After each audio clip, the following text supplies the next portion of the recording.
네, 오늘의 말씀은 욥기 32장 1절에서 10절의 말씀입니다. 욥이 자신을 의인으로 여김으로 그 세 사람이 말을 그치니 종족 부스 사람 바라겔의 아들 엘리후가 화를 내니 그가 욥에게 화를 내면 욥이 자기보다 하나님보다 자기가 의롭다 하며 또 세 친구에게 화를 내면 그들이 능히 대답하지 못하면서도 욥을 정죄함이라. 엘리후는 그들의 나이가 자기보다 여러 해 위이므로 욥에게 말하기를 참고 있다가 세 사람의 입에 대답이 없음을 보고 화를 내니라. 부스 사람 바라겔의 아들 엘리후가 대답하여 이르되 나는 연소하고 당신들은 연로하므로 뒷전에서 나의 의견을 감히 내놓지 못하였노라. 내가 말하기를 나이가 많은 자가 말할 것이요 연륜이 많은 자가 지혜를 가르칠 것이라 하였노라. 그러나 사람의 속에는 영이 있고 전능자의 숨결이 사람에게 깨달음을 주시나니 어른이라고 지혜롭거나 노인이라고 정의를 깨닫는 것이 아니니라. 그러므로 내가 말하노니 내 말을 들으라. 나도 내 의견을 말하리라. 아멘. 네, 잠깐 기도하겠습니다. 아버지 하나님, 오늘도 하나님의 말씀 듣기를 원합니다. 또 이 욥기의 말씀으로 우리에게 하시고자 하는 하나님의 그 뜻을 깨닫는 시간 되게 하여 주시고 그 하나님의 뜻대로 또 오늘 하루도 살아가게 하여 주옵소서. 감사드리며 예수님의 이름으로 기도드리옵나이다. 아멘. 네, 다시 연말까지 욥기의 말씀, 욥기의 후반부를 묵상하게 되는데요. 욥의 말이 그쳤고 또 세 친구들의 말도 그쳤습니다. 사실 더 이상 이제 할 말이 없었죠. 더 이상 해봐야 같은 이야기만 계속 반복하고 쳇바퀴 돌듯이 계속 뱅뱅 돌기만 하기 때문에 더 이상 말을 이어갈 수가 없었습니다. 그러니까 거의 한 30장, 욥기 30장이 계속 반복되는 그 말이었는데 결국 계속 평행선을 달리는 말이기 때문에 더 이상 이어져 봐야 더 이상 말의 결론이 날 수가 없었던 것이죠.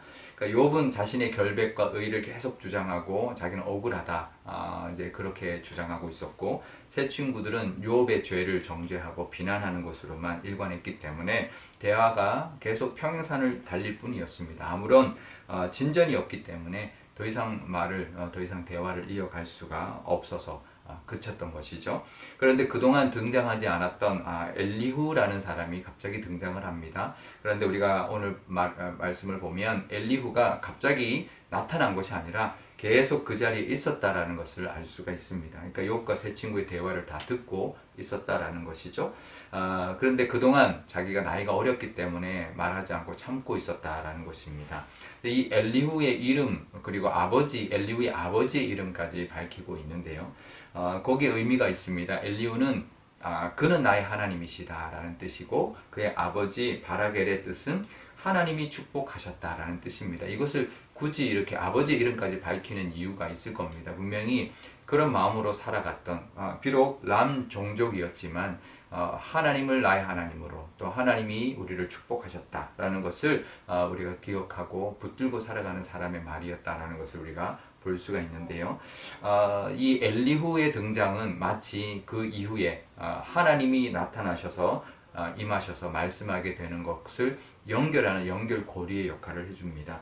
마치 욥과 또 세 친구와 하나님, 욥과 하나님, 또 세 친구와 하나님을 이어주는 역할, 주로 이제 욥과 하나님을 이어주는 역할을 하고 있는데요. 이런 역할을 이제 엘리후가 했다라는 것이죠. 우리도 그런 역할을 하며 살아야 합니다. 이 땅 살아갈 때 그냥 나는 나대로 살아가는 것이 아니라 우리는 세상과 하나님을 이어주는 그런 역할, 중재자 역할, 또 통로의 역할을 하며 살아야 된다는 것을 우리가 늘 기억해야 합니다. 우리가 이제 통로, 하나님과 세상을 이어주는 역할, 그리고 하나님의 복을 흘려보내는 그런 통로, 또 하나님의 말씀이 우리를 통해 전해지고 또 하나님의 뜻과 사랑이 우리를 통하여 전달되는 그런 통로의 역할, 이어주는 역할을 우리가 해야 된다는 것을 늘 기억해야 합니다. 그래서 우리도 하나님은 우리의 하나님이시다. 그는 우리의 하나님이시고 그가 우리를 축복하셨다라는 그 믿음과 그 모습과 자세로 늘 이 세상을 살아갈 때 오늘도 세상과 하나님을 이어주는 그런 역할을 감당하는 모습으로 살아가시기를 바라고요. 그러려면 우리의 모습이 바로 서 있어야죠. 세상 사람들이 볼 때 전혀 그런 모습이 아닌데, 좋은 모습이 아닌데 이어주면 잘못하면 오히려 하나님을 더 욕되게 할 수 있죠. 하나님 보시기에도 좋은 모습, 또 세상 사람들이 보기에도 인정받을 만한 모습, 칭송받을 만한 모습으로 살아가면서 하나님과 세상을, 또 하나님과 사람들을 이어주는 그런 통로의 역할, 또 연결고리의 역할을 감당하며 살아가시기를 바랍니다. 엘리후가 그동안 한마디도 하지 않았습니다. 마치 그 자리에 없었던 것처럼 전혀 언급이 되지 않았던 이유가 자기 나이가 어렸기 때문이다라고 말을 합니다. 그러니까 나이 많은 사람들이 먼저 말하도록 기회를 주었고, 또 연륜이, 경험이 많은 사람들의 지혜를 그들이 가르치도록, 그러니까 나이 많은, 주로 새 친구들의 나이가 좀 많았기 때문에 그들이 그 지혜를 가르치도록 우리가 자기가 기다렸다라는 거죠. 그런데 들어보니까 전혀 그렇지 않았다라는 거예요. 그러면서 8절에 이렇게 말을 합니다. 가만히 보니까 사람의 속에는 영이 있고 하나님의 숨결이 있다라는 거죠. 그걸 깨달았다라는 거죠. 그러니 어른이라고 지혜롭고 또 노인이라고 정의를 깨닫는 것이 아니다. 자신의 말을 하기, 이제 자신의 말보다는 하나님의 그 음성, 하나님의 영으로 깨닫게 해주시는 것을 말해야 된다라는 것을 알았다라는 거죠. 그래서 자기가 드디어 이제 말을 하기 시작한다라고 말을 하는데요. 물론 나이와 경륜이 이제 지혜를 줍니다. 왜 나이가 있으면 많은 경험을 하게 되고, 또 경륜이 많으면, 경험이 많으면 여러 가지 깨달은 것이 많기 때문에 좋은 말을 해줄 수 있는데요. 하지만 그 지혜와 그 경륜조차도 하나님의 지혜와 하나님의 뜻에 합당한 것이어야 합니다. 내가 경험한 것, 내가 한 것이 다인 그런 것을 우기다 보면 그것은 하나님의 뜻에도 맞지 않고 듣는 사람에게도 전혀 받아들일 수 없는 것이 되어버릴 수 있습니다. 아무리 경험과 지혜를 우리가 내세운다 할지라도 하나님의 지혜와 하나님의 경륜을 따라갈 수 없기 때문에 늘 내 지혜와 경험보다는 이것이 하나님의 뜻인지, 하나님의 말씀대로인지, 하나님의 인도하심이 있는 것인지를 늘 우리가 보면서, 지켜보면서 그것을 깨닫고 하나님의 뜻과 내 경륜과 내 지혜라 할지라도 하나님의 뜻에 맞는 것을 전할 수 있고, 또 하나님의 뜻을 또 가르칠 수 있는, 내가 깨달은 하나님의 은혜, 내가 깨달은 또 하나님의 지혜를 전할 수 있는 저와 여러분 되어야 할 것입니다. 그런 모습으로 오늘도 통로의 역할을 하며 살아가시기를 바랍니다.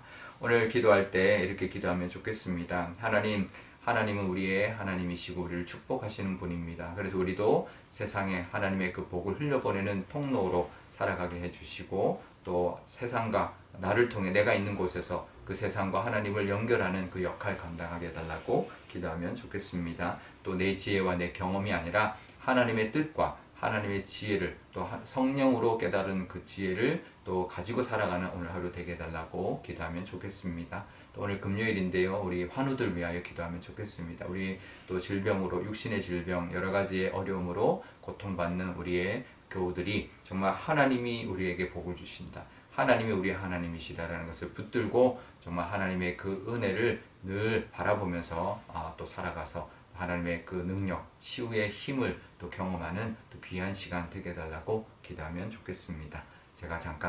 제가 기도하겠습니다.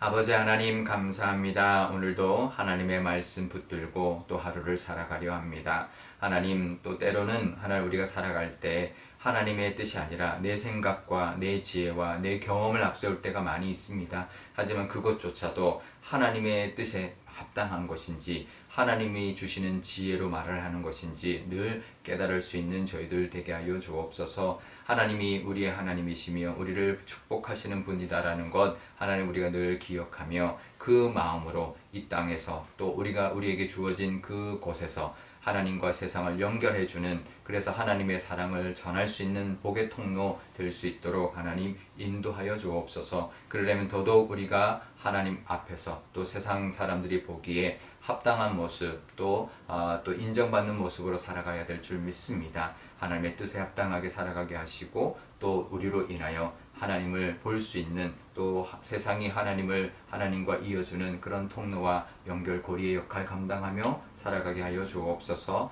환우들을 위하여 기도합니다.